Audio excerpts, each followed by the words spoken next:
Assalamualaikum warahmatullahi wabarakatuh. Perkenalkan, saya Nia Yani Mulyani dari kelas karyawan semester 4, Fakultas Ilmu Kesehatan Universitas Ibnu Khaldun Bogor. Saya akan mempresentasikan tugas UAS ID 4 dengan dosen pengampu Dr. Ahmad Alim LC MA. Adapun materi yang akan saya sampaikan dalam video ini adalah ada 8 materi. Yang pertama adalah kesehatan reproduksi dalam perspektif Islam.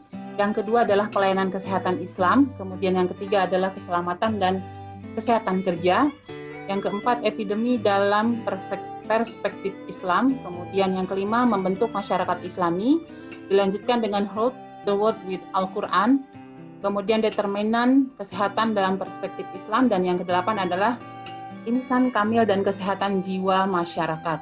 Baik, kita mulai dari yang pertama, adalah kesehatan reproduksi dalam perspektif Islam. Wanita dalam Islam itu diberi kekhususan untuk haid, hamil, melahirkan, dan lain-lain.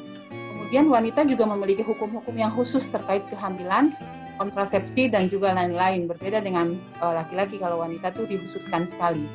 Kemudian wanita memiliki keistimewaan tersendiri.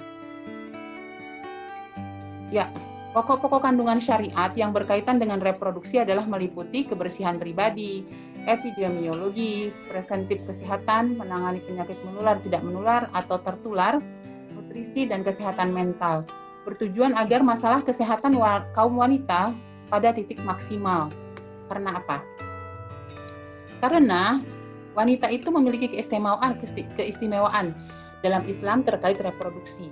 Seperti yang akan kita bahas satu persatu di bawah ini, yaitu haid, kehamilan, melahirkan, menyusui, dan merawat anak ya. Kita mulai dari haid. Ini ada dalam surat Al-Baqarah ayat 222 yang artinya, dan mereka menanyakan kepadamu Muhammad tentang haid. Katakanlah itu adalah sesuatu yang kotor, karena itu jauhilah istri pada waktu haid dan jangan kamu dekati mereka sebelum mereka suci. Apabila mereka telah suci, campurilah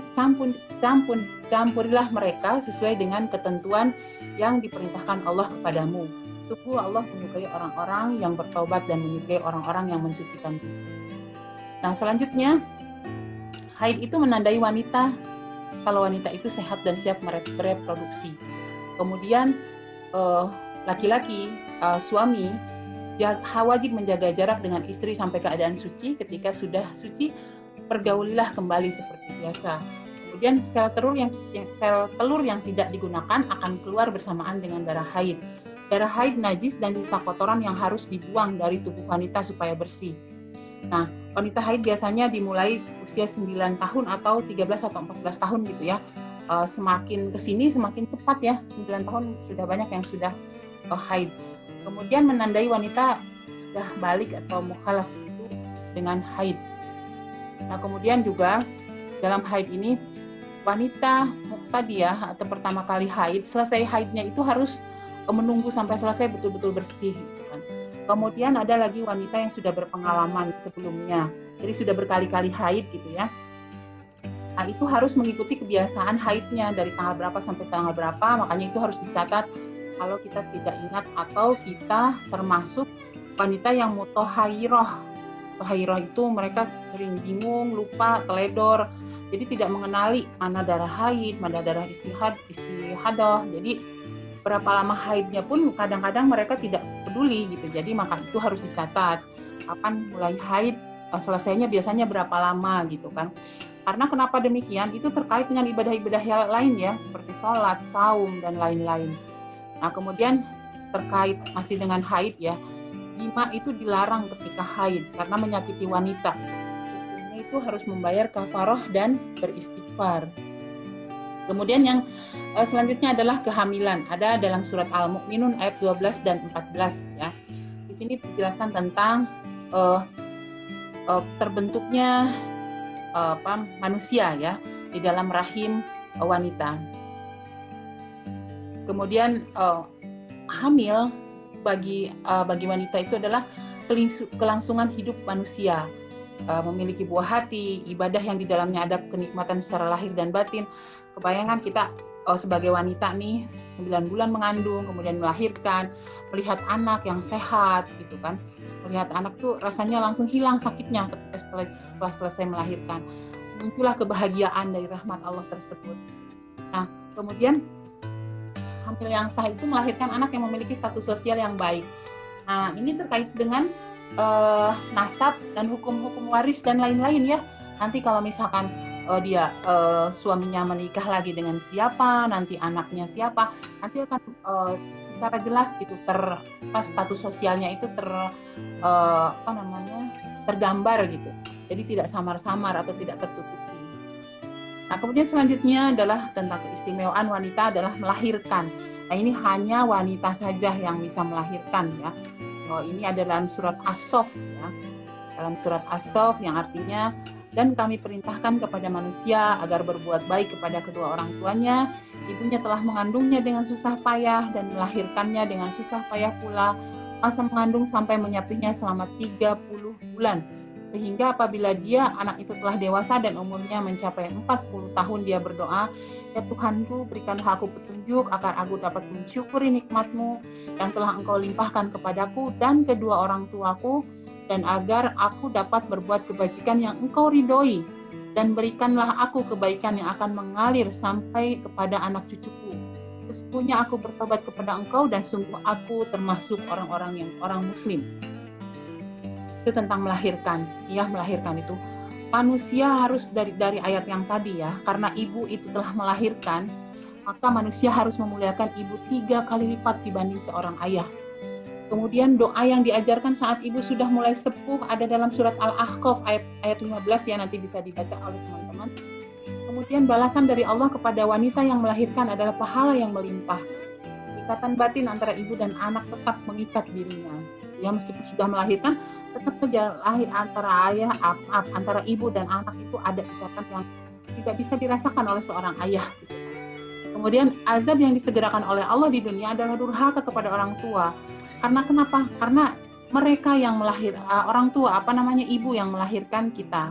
Kemudian syahid jika wafat saat melahirkan. Luar biasa ya, Masya Allah. Subhanallah, itulah keistimewaan wanita gitu ya, ketika melahirkan. Nah, kemudian yang selanjutnya adalah keistimewaan wanita dalam Islam adalah menyusui.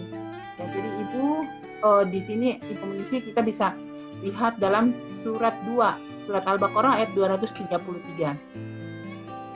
Nah, kemudian selanjutnya tentang menyusui itu dari ayat yang tadi, berbuat baiklah kepada kedua orang tua, terutama ibu yang mengandung menyusui dalam keadaan lemah di atas lemah. Bersyukurlah kepada Allah, kepada ibumu, dan selalu ingat mati.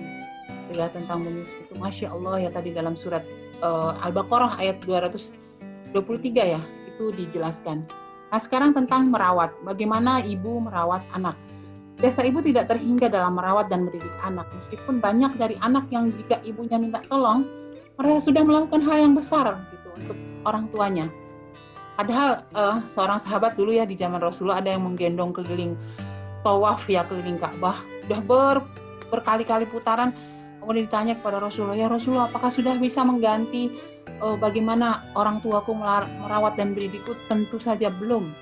Ya, saking besarnya jasa ibu terhadap anak-anaknya. Kemudian tidak ada restu masuk surga tanpa restu orang tua. Nah, itu jadi karena apa? Karena orang tua yang merawat kita dan membesarkan kita. Jadi bukan hanya sekedar konsep, tetapi banyak hikmah di dalamnya ketika merawat anak. Ya. Kemudian selanjutnya materi yang kedua dalam slide ini saya akan menjelaskan tentang pelayanan kesehatan Islam. Ya. Pelayanan kesehatan Islam dibangun dengan nilai-nilai ihsan, nilai rahmah, nilai anusyrah, nilai al-manfaah, nilai al-yusr, kemudian nilai ma'ruf, nilai as-surur, dan nilai ukhuwah. Ini mohon maaf yang nomor 5 ini saya kurang jelas dengar di YouTube. Apakah benar bahasa Arabnya demikian atau tidak? Mungkin nanti akan dijelaskan saja di penjelasannya. Gitu. Nah, yang pertama adalah pelayanan kesehatan itu harus memiliki nilai ihsan. Kenapa? Melakukan pelayanan dengan cara terbaik, bukan sekedar melayani atau kemanusiaan pasien, kemanusiaan, tapi kita harus berpikir bahwa yang kerja di pelayanan kesehatan, yang memiliki pelayanan kesehatan harus memiliki pemikiran bahwa aku sedang melaksanakan perintah Allah dalam berbuat baik dengan penuh keikhlasan, santun, ramah, dan sopan serta tidak bermuka masam, karena ihsan akan berbuah ihsan.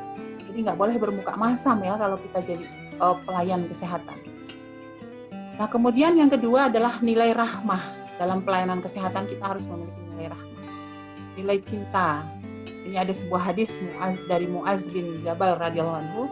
Aku mendengar Rasulullah Shallallahu alaihi wasallam bersabda bahwa Allah Subhanahu wa taala berfirman, orang-orang yang saling mencintai di bawah keagunganku, untuk mereka mimbar-mimbar atau tempat yang tinggi dari cahaya yang membuat para nabi dan yang membuat para nabi dan orang-orang mati syahid. Masya Allah ya. Jadi akan ditempatkan bersama para nabi dan orang-orang yang mati syahid. Amin. Kemudian yang selanjutnya, pelayanan kesehatan dalam Islam harus memiliki nilai an-nusrah. Apa itu an-nusrah? Memberikan pertolongan pada orang lain dengan meringankan beban, memberikan solusi kepada orang sakit, karena sedang diuji secara mental ya. Kalau orang sakit itu sedang diuji secara mental dan fisik. Nah, kemudian juga kita harus tahu bahwa salah satu kebahagiaan orang muslim adalah menolong orang lain karena sedang mengumpulkan pundi-pundi pahala. Luar biasa ya, yang punya pelayanan kesehatan, yang bekerja di pelayanan kesehatan ini pahalanya banyak kalau kita memiliki nilai-nilai seperti itu ya. Nah, selanjutnya adalah nilai al-manfaat, memberikan manfaat. Seluruh aktivitas dalam lembaga pelayanan kesehatan tersebut bernilai manfaat bagi seluruh yang datang, sehingga semua orang merasakan manfaatnya. Jadi mereka akan datang lagi, akan loyal gitu ya. Nah, ini yang tadi saya ragukan, yang kelima itu nilai al-yusr. Itu memberikan kemudahan sehingga menumbuhkan rasa ketenangan kepada pasien. Jadi dari mulai masuk tuh, mulai datang tuh udah ada tuh mulai petunjuk arahnya, satpamnya, di situ dengan pelayanan yang mudah dari personilnya, lembaganya mudah juga, jangan dipersulit. Jadi dari mulai masuk itu kalau pasien bertanya kepada satpam itu sudah mendapatkan solusi, sudah mendapatkan kemudahan gitu ya, contohnya gitu. Atau misalkan jika bertanya ke personil pendaftaran atau personil cleaning service sekalipun, mereka akan mendapatkan jawaban yang memudahkan dalam pelayanan kesehatan yang diberikan. Selanjutnya adalah nilai ma'ruf, berbuat baik kepada orang lain atau pengunjung sesuai dengan urfnya. Contoh, jika ada pasien orang Jawa, sapa dengan bahasa Jawa yang sopan. Jadi kalau misalkan kita di Sunda nih, kalau di Bogor tuh kan Sunda ya. Jadi sapa pasien dengan bahasa Sunda sesuai dengan tradisi setempat gitu ya. Anggap mereka itu adalah keluarga kita, sehingga orang itu merasa nyaman datang ke situ, ingin bertemu lagi dengan itu. Kalau Anda seorang dokter, pasti akan dicari ketika pasien tersebut datang lagi ke situ, akan dicari, aku ingin berobat kepada dokter A saja gitu, karena beliau itu ramah dan mengerti bahasaku gitu. Padahal sebenarnya meskipun hanya ada mampu sedikit-sedikit, tapi karena setiap datang disapa dengan sesuai dengan urfnya, dia jadi nyaman, pasiennya jadi nyaman gitu ya. Nah, kemudian yang selanjutnya adalah nilai as-surur, memberikan kebahagiaan kepada orang lain. Berpikir selalu saat kita kerja bahwa kita sedang membahagiakan pasien, membahagiakan pengunjung gitu ya. Karena sebaik-baik amal yang disukai Allah adalah memasukkan bahagia kepada jiwa-jiwa saudara muslim. Jadi seperti memberikan subsidi silang kepada orang miskin dan lain-lain ya. Contoh misalkan datang ke situ seorang ulama yang dia hidupnya sederhana sekali, dan kita tahu bahwa dia itu seorang ulama, datang ke situ kemudian mau berobat gitu ya. Kita dengan memberikan kebahagiaan kepada beliau, silakan Ustadz berobat di sini free untuk Ustadz dan keluarga. Itu kan memudahkan seorang alim ulama, memberikan kebahagiaan kepada seorang alim ulama. Begitupun juga terhadap orang-orang miskin. Nah, kemudian selanjutnya adalah nilai ukhuwah.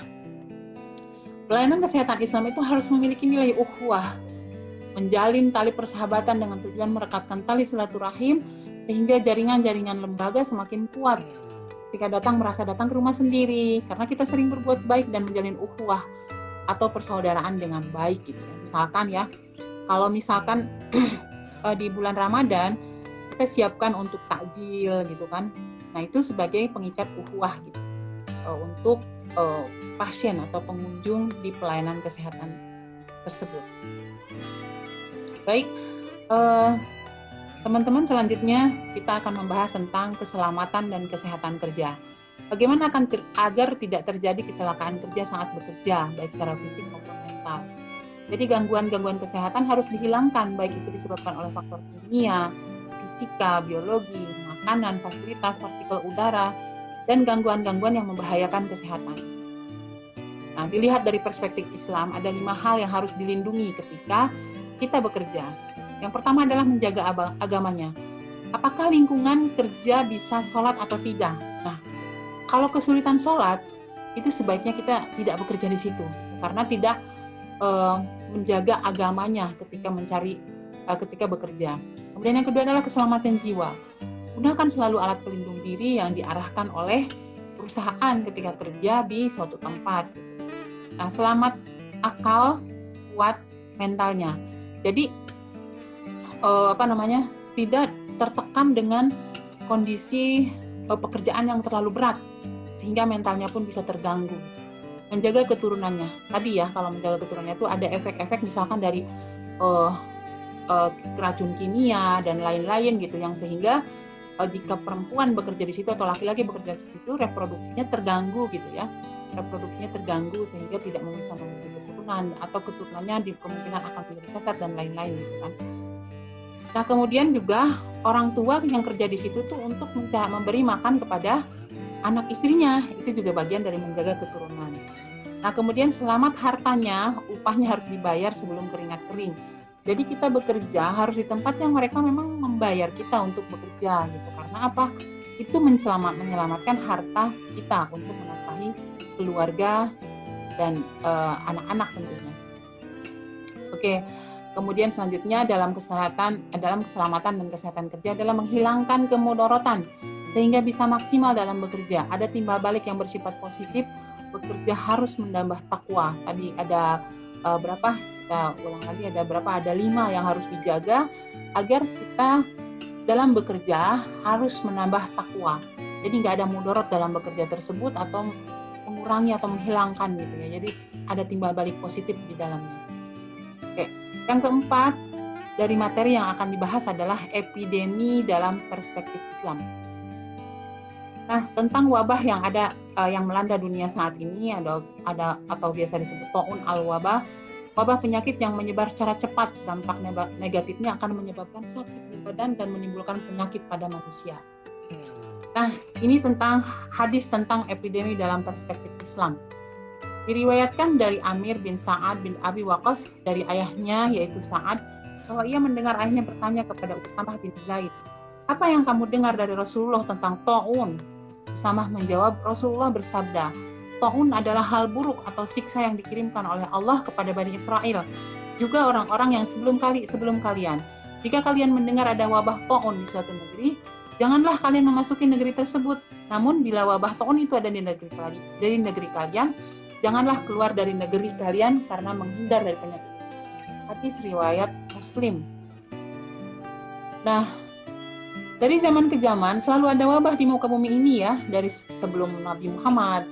Kemudian yang pertama diujikan itu kepada Bani Israel ya, yang mengkhianati Allah dan menentang risalah Allah. Ta'un diciptakan untuk menguji manusia. Sikap yang harus dilakukan oleh seorang muslim adalah jangan memasuki daerah itu. Dan jika ta'un terjadi di dalam daerahmu, jangan keluar lari darinya. Pertimbangannya agar tidak menular kemana-mana, tetapi kebijakan kadang pragmatis ya zaman sekarang itu. Ini maksudnya politis, ekonomi dan lain-lain. Maka tidak segera berakhir karena kurang tegasnya pemerintah, pelintut-pelintut ya. Kalau sekarang itu, kalau di dunia medis itu terkenal itu penanganan ta'un di Indonesia itu sekarang itu sudah sampai kepada titik stupidity. Jadi benar-benar tidak dikelola dengan orang-orang ahli. Nah, kemudian selanjutnya dalam slide yang dalam materi yang keempat ini, pencegahan secara spiritual, pendekatan kepada Allah Subhanahu wa taala. Yang pertama adalah perbaiki hubungan dengan Allah. Zikir, doa, istighfar, tinggalkan kemaksiatan, kezaliman, pendekatan secara intensif ya kepada Allah ya lewat tadi zikir, doa, istighfar. Yang kedua adalah sabar. Edukasi mental tetap dalam pendirian, tidak putus asa karena sabar adalah vaksinasi paling ampuh imunitas paling baik. Dengan sabar segala ujian menjadi ringan, dan orang sabar melihat sisi pahalanya. Bahkan yang wafat terkena wabah dalam Islam adalah syahid. Amin. Kemudian yang ketiga, menutup makanan. Jadi wadah-wadah makanan, wadah-wadah minuman itu sebaiknya bukan wajib ditutup. Karena apa? Taun turun lewat makanan dan minuman yang terbuka. Itu biasanya setan meniupkan makanan dan ke dalam makanan dan minuman yang terbuka. Jadi harus ditutup. Kemudian yang keempat, memperbaiki ketahanan tubuh dengan mengkonsumsi vitamin dan makanan sehat bergizi. Jangan makanan junk food, jangan makan makanan yang terlalu banyak penyedap dan lain-lain ya. Nah, kemudian hindari segala penyakit menular. Oke, yang kelima membentuk masyarakat Islami. Ini adalah materi yang kelima yang akan saya presentasikan. Kita membaca surat Al-Fat ayat 29. Saya baca artinya aja ya. Auzubillahiminasyaitonirrajim. Muhammad adalah utusan Allah, dan orang-orang yang bersama dengan dia bersikap keras terhadap orang-orang kafir, tetapi berkasih sayang sesama mereka. Kamu melihat mereka ruku dan sujud mencari karunia Allah dan ridhonya. Pada wajah mereka tampak tanda-tanda bekas sujud. Demikianlah sifat-sifat mereka yang diungkapkan dalam Taurat dan sifat mereka yang diungkapkan dalam Injil, yaitu seperti benih yang mengeluarkan tunasnya. Kemudian tunas itu semakin kuat, lalu menjadi besar dan tegak lurus di antara batangnya. Tanaman ini menyenangkan hati penanam-penanamnya karena Allah hendak menjengkelkan hati orang-orang kafir dengan kekuatan orang-orang mukmin. Allah menjanjikan kepada orang-orang yang beriman dan mengerjakan kebajikan di antara mereka, yaitu ampunan dan pahala yang besar. Kemudian kita termasuk masyarakat yang Islami. Ya, amin. Nah, bagaimana mendidik masyarakat berperadaban ya, ini ya maksudnya masyarakat berperadaban. Yang pertama adalah dalam surat dalam surat apa tadi? Dalam surat Al-Fat ayat 29 ya. Yang pertama, tegas terhadap segala bentuk kekufuran. Tegas dalam menegakkan yang ma'ruf, yang hak dikatakan hak, yang batil dikatakan batil. Jelas terlihat tidak ada percampuran ya. Jadi itulah yang pertama yang dilakukan oleh Rasulullah. Kemudian yang kedua adalah membangun loyalitas rohama, saling menyayangi, pro terhadap kebenaran, terhadap umat mukmin ya.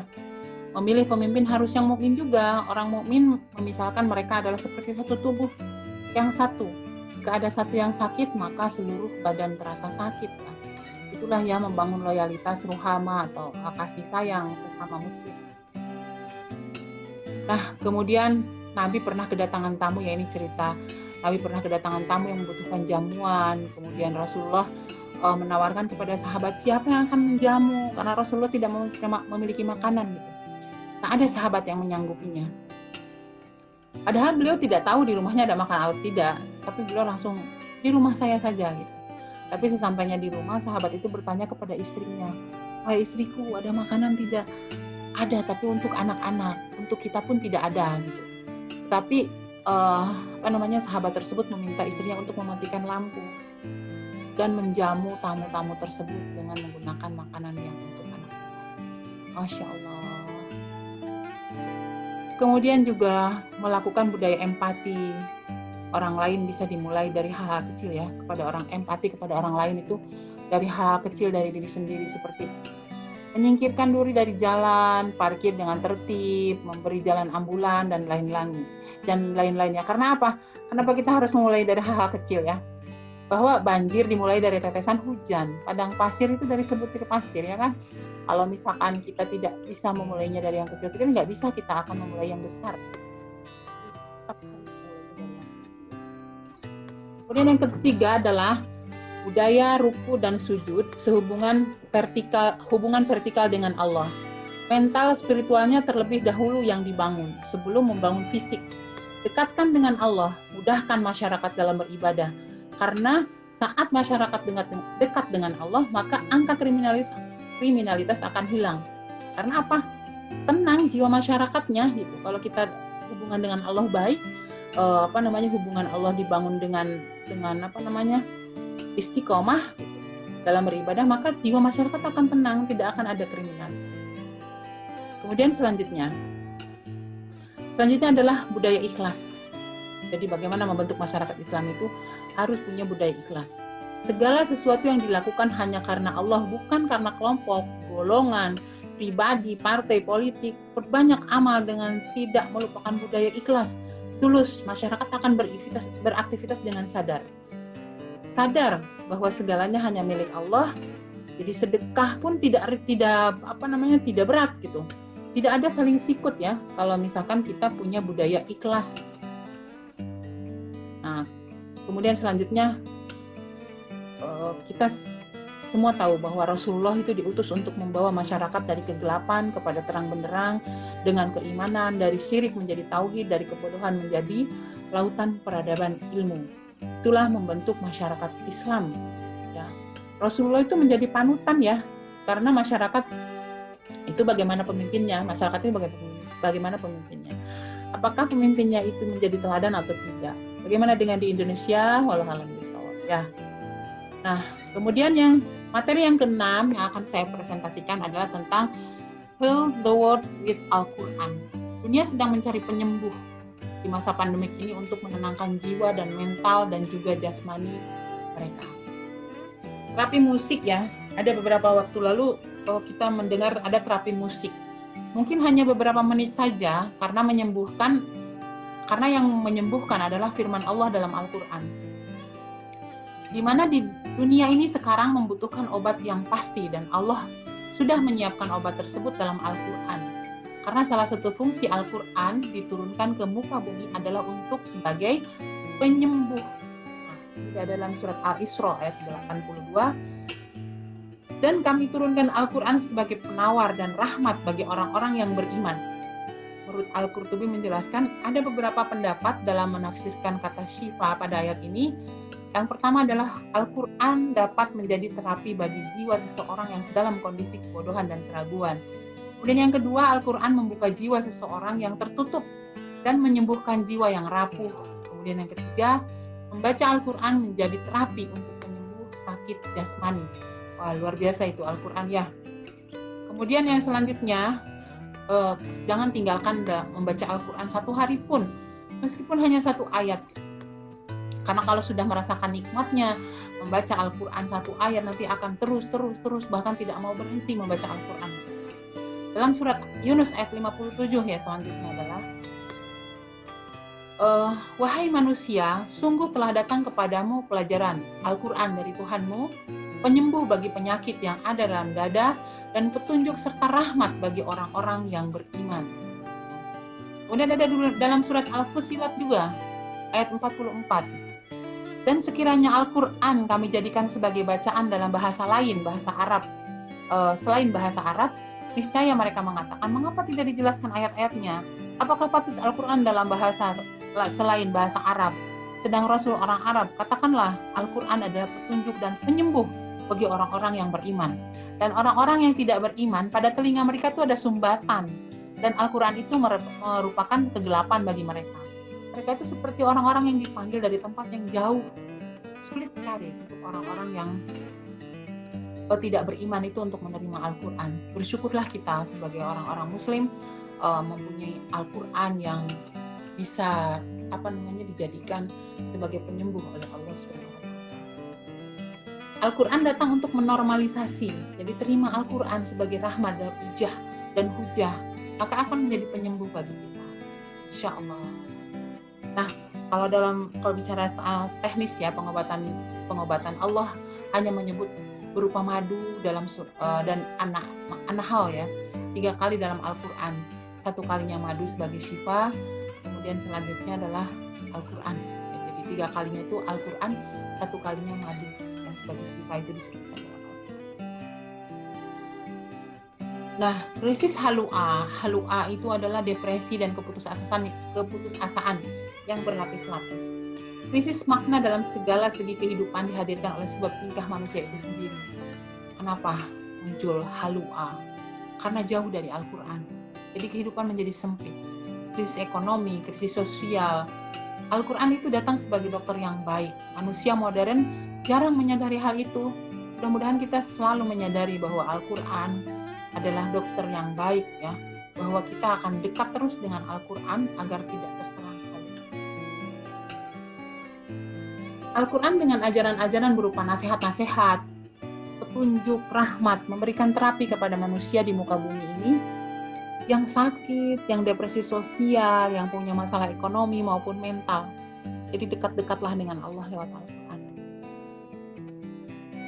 Nah, bagaimana cara agar ta'un tidak mewabah? Yang pertama adalah kuatkan hubungan vertikal melalui sholat yang khusyuk, istiqomah, lakukan penguatan hablum minallah, datang kepada Allah, lari kepada Allah, lari menuju Allah. Kemudian Allah ingin mengajarkan kepada manusia di muka bumi ini dengan berbagi atau sedekah. Maka tebarkan kasih sayang di dunia ini sampai muncul empati dalam diri. Itu untuk cara mencegah ta'un tidak mewabah. Nah, membenarkan hari pembalasan yang ketiga. Yakin bahwa ada kehidupan setelah dunia ini. Lapangkan dada kita. Kemudian yang keempat adalah percaya dan takut akan adanya azab Allah. Maka kita tidak akan hidup dengan zalim. Tidak akan ada maksiat, tidak akan ada kemungkaran, tidak akan melanggar aturan Allah. Jika kita percaya dan takut akan adanya azab Allah. Kemudian yang kelima adalah budaya menjaga kesucian diri, tidak berzina, jauhi LGBT, karena mengandung ta'un, wabah atau bencana. Kemudian yang keenam adalah menjaga sholat. Nah, ini pesan Rasulullah ya. Kepada sahabat yang sakit, Nabi kerap kali berpesan, bagi kalian ada obat penyembuh, yakni madu dan Al-Quran. Itu hadis riwayat Ibnu Majah dan Al-Hakim. Sebagai asyifa, orang beriman diimbau banyak membaca Al-Quran karena ia adalah obat penyembuh.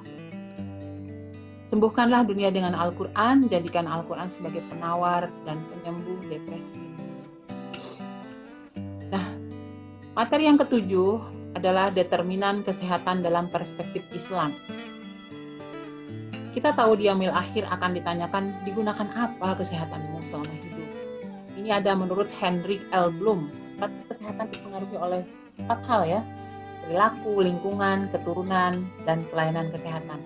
Kita lihat dalam Islam, status kesehatan dipengaruhi oleh iman dan ibadah, zikir dan doa, pola hidup, faktor kesalehan sosial, lingkungan yang sehat, keturunan, kemudian pelayanan kesehatan, pengetahuan tentang kesehatan, latar belakang budaya, faktor emosional, dan ekonomi. Kita bahas satu-satu ya.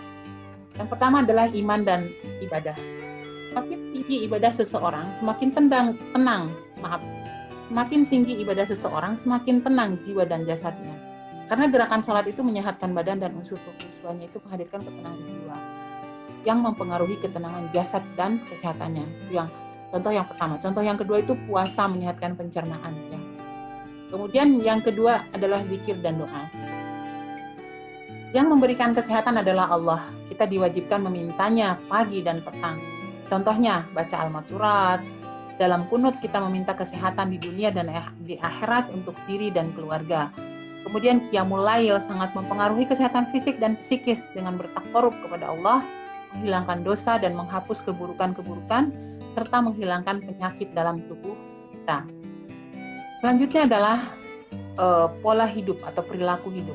Pola hidup yang sehat, segala aktivitas yang orientasinya pada kesehatan pasti akan menyehatkan. Contohnya seperti apa? Tidak merokok, ya, tidak narkoba, jauhi tuh minuman keras, jauhi pergaulan bebas, jangan banyak angan-angan, jangan rakus, tamak, pelit. Itu perilaku yang menyebabkan datangnya penyakit. Maka kita harus qanaah, ikhtiar dengan baik, bersyukur, bersahaja, sangat menyehatkan dan menjaga separuh kehidupan. Kemudian yang faktor yang selanjutnya adalah faktor kesalehan sosial. Hubungan baik terhadap manusia dan alam ini menimbulkan kesehatan. Contohnya, sedekah menimbulkan rasa bahagia dan jiwa dengan melihat kebahagiaan orang lain. Ya, subhanallah, luar biasa ya. Itu juga bisa menyehatkan faktor kesehatan, kesalehan sosial. Kemudian lingkungan yang sehat. Lingkungan yang sehat menimbulkan kesejahteraan individu dan masyarakat. Contohnya iman, itu ada 7 cabang. Salah satunya itu menyingkirkan gangguan duri ya. Menyingkirkan gangguan baik duri ataupun apa dari jalan. Maaf, ini ada typo sedikit dan lain-lain ya. Itu Islam ya, sesempurna itu. Kemudian yang selanjutnya adalah keturunan. Ada penyakit yang disebabkan oleh keturunan. Contohnya gimana? Kenapa Islam melarang pernikahan saudara kandung, sepersusuan, atau saudara dekat gitu ya, atau itu bisa menimbulkan kecacatan dan lain-lain. Jadi ikuti saja Al-Quran itu, arahan-arahan kita boleh menikah dengan siapa, dilarang menikah dengan siapa. Itu karena ternyata setelah diteliti dari ilmu kedokteran itu bisa menimbulkan kecacatan kalau nikah dengan saudara kandung atau seperti. Kemudian yang selanjutnya adalah pelayanan kesehatan. Jadi derajat kesehatan manusia itu salah satunya dalam Islam itu dilihat dari pelayanan kesehatan. Pelayanan kesehatan mempengaruhi kesehatan dan kesejahteraan masyarakat dalam rangka pencegahan penyakit, pemulihan kesehatan, dan edukasi kesehatan. Kita sebagai calon-calon SKM nanti akan terjun di pelayanan kesehatan untuk mencapai kesejahteraan kesehatan masyarakat. Kemudian pengetahuan tentang kesehatan. Nah, faktor lain ini yang mempengaruhi. Faktor yang berkaitan dengan masalah kesehatan tentang kesehatan itu sendiri, contohnya tentang klinik atau perdukunan untuk mendapatkan kesehatan ini karena terbatasnya pengetahuan tentang kesehatan. Dulu ingat ada zamannya Ponari ya, nauzubillah. Semoga kita tidak termasuk orang-orang yang sesat untuk mendapatkan pelayanan kesehatan ya. Kemudian latar belakang budaya. Nih, kalau latar belakang budaya itu bagus ya dipertahankan, tapi kalau misalkan tidak bagus ya ditinggalkan. Misalkan bertentangan dengan syariah, contohnya ya tadi kayak batu dicelupin aja bisa jadi obat, nauzubillah gitu. Itu budaya yang salah. Nah, kemudian faktor emosional. Kendalikan emosimu, maka kamu sedang mengendalikan kesehatanmu. Orang mudah terserang penyakit jika temperamen dan imun tidak terjaga. Dan mudah-mudahan kita semua bisa mengendalikan emosi ya, terutama kepada yang sudah menikah, yang sudah memiliki anak gitu ya. Nah, kemudian yang selanjutnya adalah ekonomi. Jika ekonomi kita baik, maka dapat memenuhi secara seimbang ya antara kebutuhan kesehatan. Nabi SAW mengingatkan bahwa sebaik-baik harta adalah di tangan orang yang saleh. Ketika di tangan yang saleh, maka digunakannya pun untuk hal-hal yang baik ya. Ekonomi itu jangan sampai kita banyak uang tapi digunakan untuk hal yang tidak bermanfaat. Selanjutnya adalah yang akan kita bahas, materi terakhir adalah insan kamil dan kesehatan jiwa masyarakat. Nah, di masa pandemik sekarang banyak orang yang terjerumus dalam gangguan psikis ya. Bagaimana menyiapkan manusia yang sempurna atau insan kamil agar siap menghadapi tantangan zaman ya. Jadi insan kamil itu siapa sih? Adalah sosok manusia yang diharapkan dapat membentengi dirinya dari berbagai hal dalam menghadapi hidup dan memberikan solusi dalam kehidupan. Nah, hakikatnya manusia Allah ciptakan sebagai khalifah untuk memakmurkan bumi, untuk beribadah kepada Allah yang diberikan akal. Jika manusia dekat dengan Allah, maka tidak akan ada yang menggelisahkan. Karena dengan dekat dengan Allah, manusia dapat menyelesaikan masalahnya dengan baik ya. Karena Allah itu lebih dekat daripada urat nadi kita. Nah, insan kamil adalah mengenal dirinya, mengenal penciptanya, sehingga memaksimalkan potensi-potensi yang Allah berikan. Apa saja sih potensi manusia untuk menjadi insan kamil ya? Yang pertama adalah akal, yang membedakan manusia dengan hewan. Dengan akal manusia bisa berpikir dan membedakan mana yang hak dan batil. Mencari solusi dari berbagai macam problematika kehidupan. Akal jika dididik dengan benar akan memaksimalkan potensinya, yaitu ilmu. Jadi kita akan memiliki ilmu yang baik dengan akal itu. Kemudian yang kedua adalah bisa mengendalikan syahwatnya.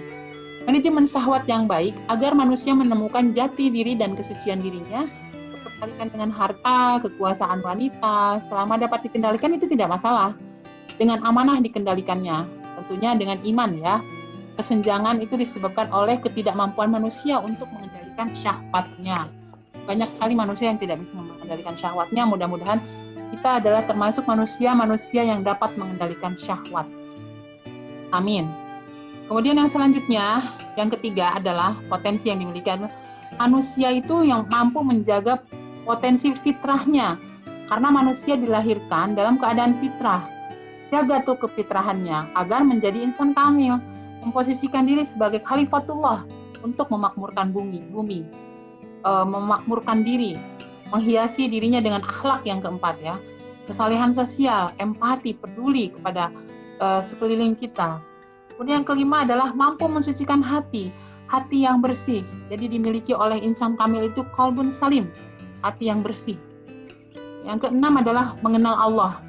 Hidupnya hanya untuk Allah. Selalu dihiasi dengan selalu berusaha mengenal Allah. Taat kepada Allah, menjauhi larangannya. Semakin tidak kenal Allah, maka semakin dekat dengan kehancuran. Jadi, kenapa manusia banyak yang putus asa saat ini? Karena tidak mengenal Allah. Kemudian yang ketujuh, istiqomah di jalan Allah. Tidak ada yang ditakutkan dengan masa lalu, masa depan. Tidak ada rasa sedih karena Allah Subhanahu wa taala dalam kehidupan. Istiqomah terus bersama Allah. Itulah 7 potensi seorang insan kamil yang Allah anugerahkan. Nah, untuk membentuk masyarakat yang sehat jiwanya, maka harus menjadi insan kamil. Ya, jadi dalam surat Al-Jumu'ah ayat 2 di sini ada firman Allah Subhanahu wa taala, A'udzubillahi minasyaitonirrajim. Dialah yang mengutus seorang rasul kepada kaum yang buta huruf dari kalangan mereka sendiri, yang membacakan kepada mereka ayat-ayatnya, menyucikan jiwa mereka dan mengajarkan kepada mereka kitab dan hikmah atau sunnah, meskipun sebelumnya mereka benar-benar dalam keadaan sesat.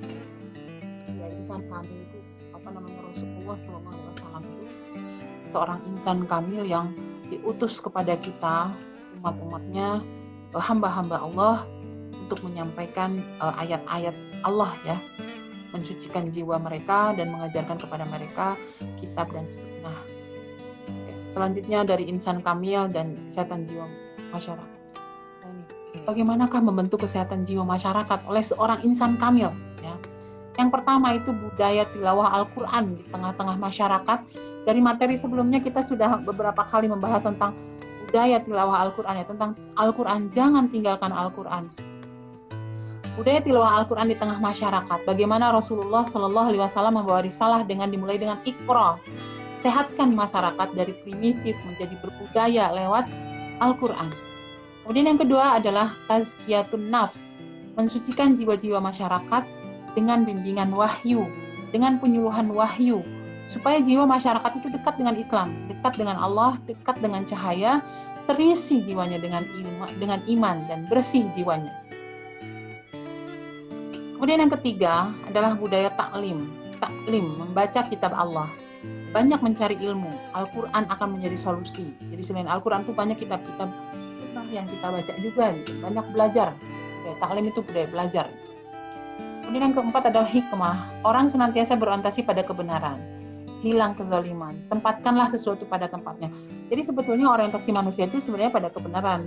Tapi banyak yang tergelincir gitu dalam kelalaian. Padahal sebetulnya kalau kita senantiasa berorientasi pada kebenaran, hilang kezaliman. Karena apa? Karena ditempatkan sesuatu pada tempatnya. Nah, terima kasih. Wa jazakumullah khair. Semoga bermanfaat. Wassalamualaikum warahmatullahi wabarakatuh.